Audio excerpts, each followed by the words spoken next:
Karibu kwenye chaneli yetu tena siku ya leo, chaneli yetu ya Mdamba Mindset. Leo tutakwenda kujifunza somo moja kwa kina sana, ambalo linahusu Mungu mmoja ni nani kwa mujibu wa Biblia Takatifu. Kumekuwa kuna utofauti au kumekuwa kuna makundi matatu ya aina za watu ambao wanatofautiana katika kuamini. Kundi la kwanza ni lile ambao linaamini kuna Mungu Baba, Mungu Mwana na Mungu Roho. Lakini kundi la pili ni lile kundi ambao linaamini kwamba Mungu ni mmoja lakini ana nafsi tatu. Yaani Mungu ni mmoja lakini ana nafsi tatu. Lakini kundi la pili ni kundi ambao linaamini Yesu Kristo ni Mungu top. Leo tutakwenda kuangalia madai kwa kina zaidi, ukweli uko wapi. Je, ni kweli kwamba Mungu mmoja ana nafsi tatu, au Yesu Kristo ni Mungu mkuu?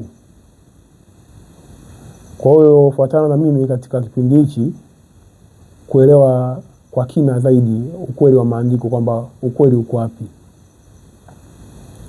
Tutaanza katika kitabu chetu cha Mathayo 11:29. Mathayo 11:29 inasema, jitieni nira yangu na kujifunza kwangu, kwa kuwa mimi ni mpole na mnyenyekevu wa moyo. Haya ni maneno ya Yesu Kristo, alikuwa akiongea na wanafunzi wake na umati kwamba jitieni nira yangu na kujifunza kwangu, kwa kuwa mimi ni mpole na mnyenyekevu wa moyo. Yaani Yesu anataka kwamba sisi wafuasi wake au watu ambao tunamwamini au watu kwa ujumla tujitie nira yake na kujifunza kwake yeye. Kwa hiyo kwa mujibu wa aya hii inatuelekeza zaidi tujifunze kwa Yesu. Yaani Yesu anaposema sisi tunatakiwa kusadiki na kuamini. Twende katika kitabu cha Yohana 17 mstari wake wa 3.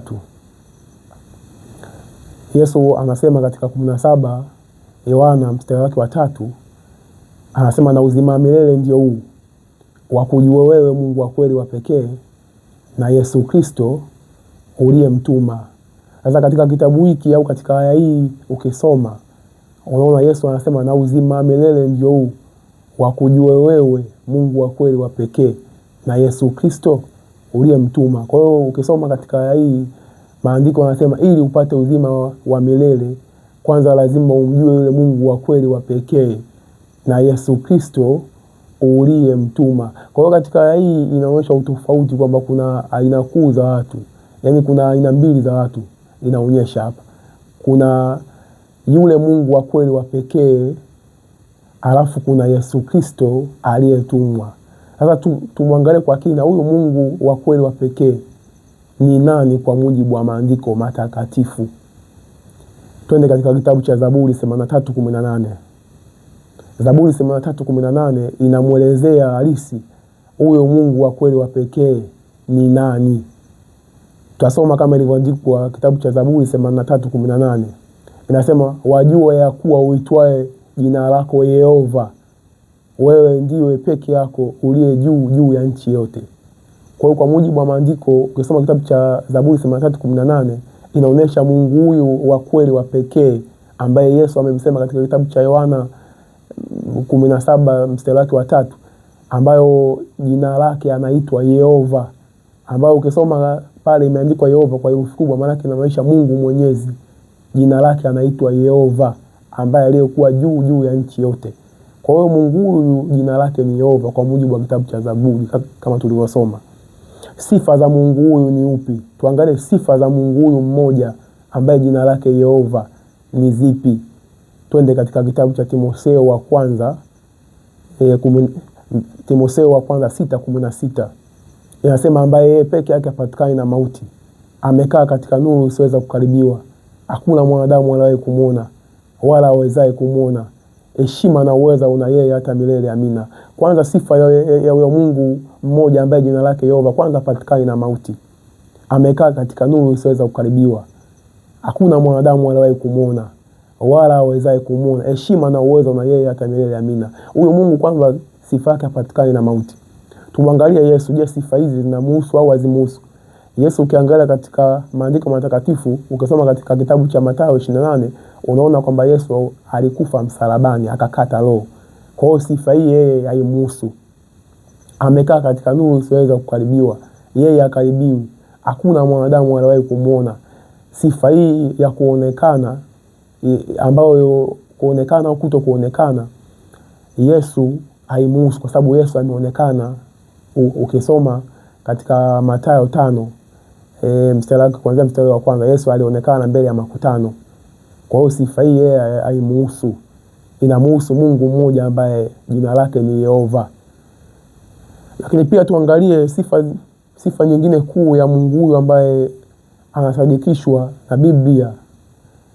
Ukisoma katika kitabu cha Waebrania 7:3, inasema hana baba, hana mama, hana wazazi, hana mwanzo wa siku zake wala mwisho wa uhai wake. Kwa hiyo sifa kwanza ya huyu Mwenyezi Mungu pia ambaye tunamzungumzia, Mungu wa Biblia, aliumba mbingu na nchi na vitu vyote. Kwanza hana baba, hana mama. Tuje kwa Yesu. Baba naye hana. Kwamba tunapata jibu Yesu baba ambaye ni Mwenyezi Mungu peke yake. Tuje hana wazazi. Yesu wazazi anao hana? Jibu kwamba Yesu wazazi anao. Hana mwanzo wa siku zake wala mwisho wa uhai wake. Tuje kwa Yesu. Hana mwanzo. Yesu mwanzo anao kwa mujibu wa kitabu cha Wakolosai. Ukisoma Wakolosai, ukisoma 1:15, inasema ni mfano wa Mungu asiyeonekana, mzaliwa wa kwanza wa viumbe vyote. Kwa hiyo Yesu tunaona yeye ni mzaliwa wa kwanza. Yaani kabla vitu vyote kuwepo, tunamuona kwamba Yesu ndiye alikuwa mzaliwa wa kwanza. Na uzaliwa hapo unazungumzwa hapo ni uzaliwa wa kuumbwa. Yaani ni uzaliwa ambao ule wa kuanzishwa kwa kiumbe cha kwanza ambaye ni Yesu mwenyewe. Na hapo tuelewana na uzaliwa wa hapo sio uzaliwa ule ambao kwamba Mungu alimzaa Yesu, kwa maana kama watu wengine wanavyomaanisha. Mungu amezaaje sasa hapo? Ukisoma katika kitabu cha Yakobo 1:17 au 18 ukiendelea pale, anasema kwa kupenda kwake alituzaa sisi kwa neno lake. Kwa hiyo ukisoma katika Biblia, Mungu anazaa kwa neno. Yaani vile anavyotamka, kama vile ambavyo alivyoumba dunia kwa kutamka, ndipo hata Yesu mwenyewe katika kutamka neno akapatikanika Yesu. Kwa hiyo Yesu ana mwanzo kwa mujibu wa kitabu cha Wakolosai 1:15. Ni mzaliwa wa kwanza wa viumbe vyote. Kitu ambacho sifa hii yeye Yesu haimuhusu. Kwa hiyo kwa mujibu wa maandiko matakatifu tunaona kabisa kwamba imeeleza wazi kwamba Mungu mmoja ni upi, ambayo hizo sifa na tafsiri hizo tulizotafsiri hapo hazimuhusu Yesu hata kidogo.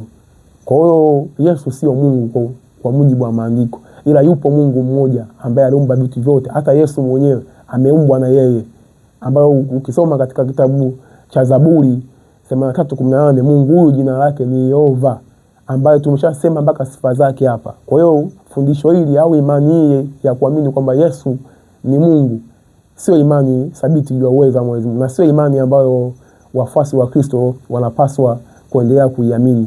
Sio imani ambayo watu wanapaswa kuendelea kuwa nayo katika mioyo yao.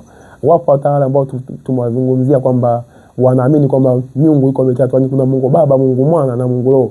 Kitu ambacho katika Biblia hata mtu kimwambia adhibitishe kwa mujibu wa maandiko hawezi kudhibitisha.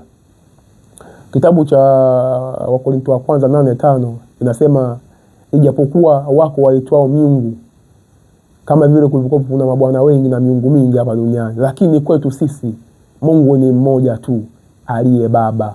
Elewa pointi hiyo ya msingi hapo ya Biblia inachozungumzia.